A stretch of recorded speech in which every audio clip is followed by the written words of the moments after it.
So I wanted to make some sense of what it is I really do for a living, because the music industry is quite complex for people that aren't versed in it, aren't familiar with it. And although I talk about running tours, what does that actually mean?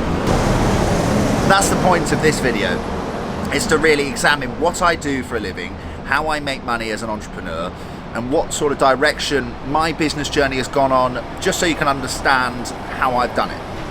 I started off throwing house parties and charging people to come to them. About 14, 15, I'd get my mum to go down to Sainsbury's, buy a load of booze, and then I'd charge people £10 a ticket, about 100 people to come to my house, get drunk, and then I'd make probably about £600, £700 profit after all the costs were settled.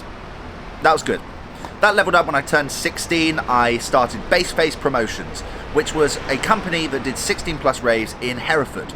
We used a venue called The Venue in Hereford that I have fond memories of. This was a great sort of place to start my endeavours, because there was nothing to do in Herefordshire other than come to my raves. Really, there was nothing. I would book the club on a Wednesday evening, and nearly everyone at the sixth form college there would come. I mean, it was absolutely legendary status there. Teachers in the college would be like, oh, make sure you're in college tomorrow after Baseface. It was honestly infamous in the city. This was an easy place for me to start my endeavours, because things would roll nicely and smoothly. People would come, they would all sell out, and after the first 10 events, 9 of them had sold out. 9 sellouts out of 10 events for my first 2 years of operating business. I honestly believed that I had the gift from God, but it was just like shooting fish in a barrel. It was very easy. I moved to Leeds in 2017. I went there for university to do a law degree, and my business hit its first bit of turbulence there. I stupidly decided to do UK hip-hop events in Leeds, which lost loads of money. I almost went bankrupt, in fact, but I managed to get myself out of that, and by 2019 I was back to making a load of cash. I was still only doing single events though at this point. Single events. I would do big events and have everything risked on one night. This is the latest development in my career, where I went from doing single events to tours. Multi-date concert tours with the same lineup all around the country, to manage the risk and to also bring in a more steady cash flow. If you've got 6 events over 5 weeks, your cash flow is spread, and you've got a much better chance of making a lot of money than if you ride everything on one event. So, fast forward to March 2021, when my greatest idea comes. I'd released a song on my record label with Mr. Traumatic before, Three-Legged Prostitute. That was great, but then I had a better idea. I said, why don't I make another song and then name a tour after it, and then use them as cross-promo, so the tour promotes the song promotes the tour. We'll just stop on talking about events for a second, and I'll let you know a little bit about the record label that I run. TBC Recordings has 2 songs out with Mr. Traumatic, and I use this as a great form of passive income.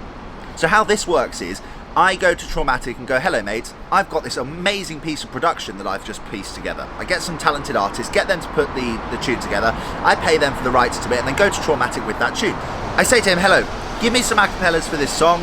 He gets it, puts it together, and then we've got a song together, 50-50 split on the song, that generates income in streams forever. So I've got 2 of those.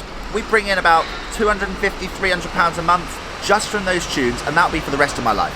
Brilliant way to make some money. Back to the tour. In March 2021, I put together the song Hallucinations, Mr. Traumatic, Wiser, Red X and Posk. And I named the tour the Hallucinations Tour. Great idea. We have 6, nearly 7 dates up. We had Manchester, Newquay, Worcester, Reading, Leeds, Milton Keynes and soon to be Nottingham. That's 7 events to diversify, manage risk with, and bring in 7 times the amount of money that I was making when I was only doing single standalone events. The direction of travel for me in my business right now is to do more concert tours with more artists with more dates, because the business plan of a concert tour is absolutely sublime.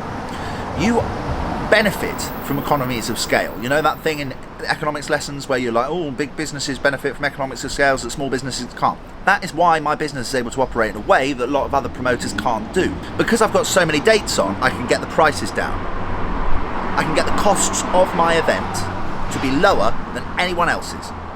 And because there's so many dates, it adds an air of exclusivity. Because it's tied with the tour, it adds an air of exclusivity. This is why my ticket prices can go up. I am in the perfect balance right now. The perfect balance between low costs and exclusivity, meaning high prices, where I can generate as much money as possible from these tours. 2021 was a test. It was a test to see if I was able to run a concert tour remotely. I'm not going to them, I'm not going to the events, I don't want to go to the events, I've got things to do. It's a test to see if I can operate this business model whilst I'm out the country, whilst I'm doing other things, and I just use other people, competent promoters, to run it for me. I estimate to make £75,000 from that tour, as a conservative estimate.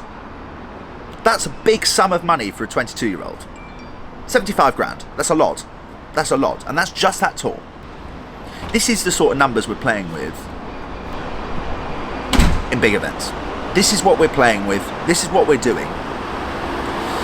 And this is why in 2022 I want to level it up to be such a scale that we have 100 tour dates on, and I want to look for £250,000. So I look at this as a businessman, right? And I go, how can I make as much money as possible from this business?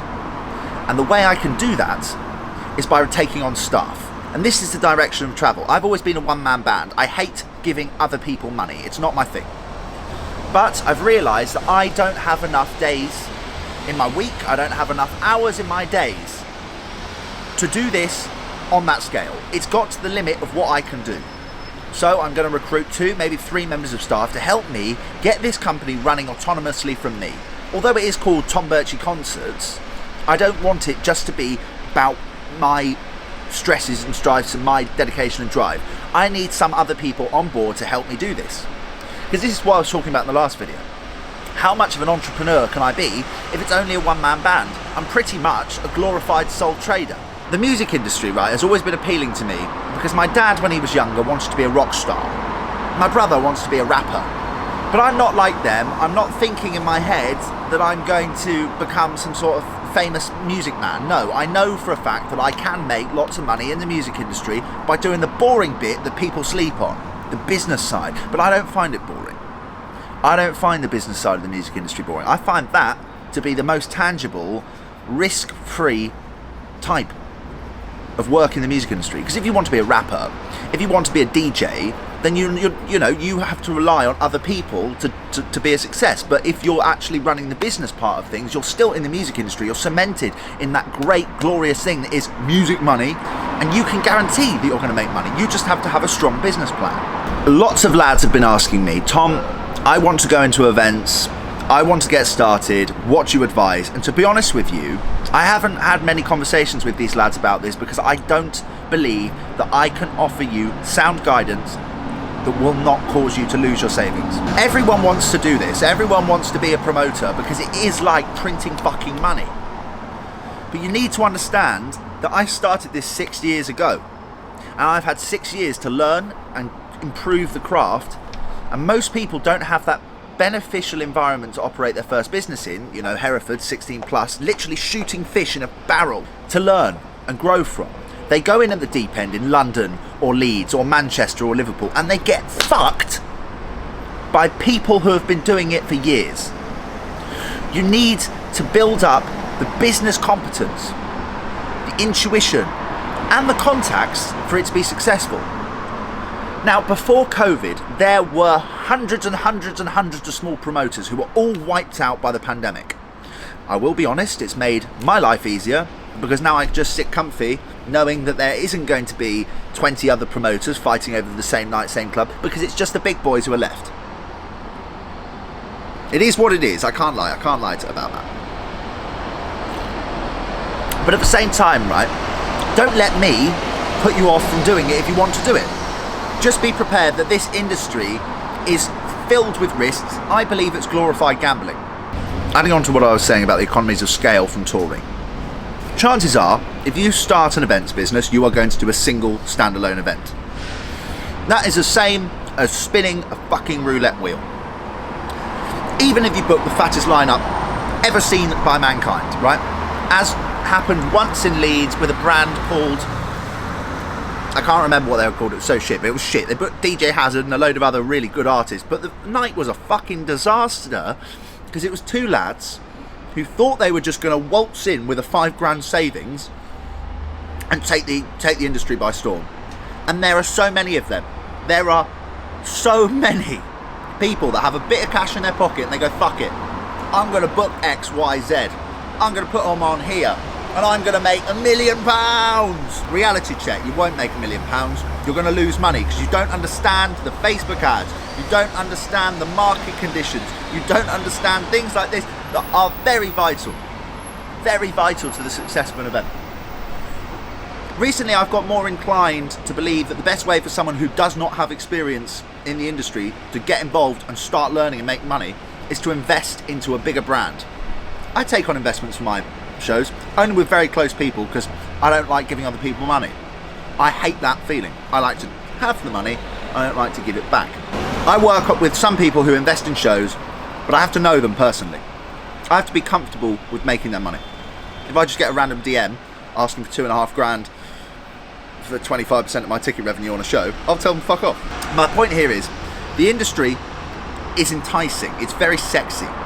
Music money is the best sort of money. I've said this and I really mean that. Music money is the best sort of money. But it's also just a risk. It is risky. My direction in this industry is to become the biggest promotions company in the UK. And I believe I will. You know, I'm 22 and I command tours.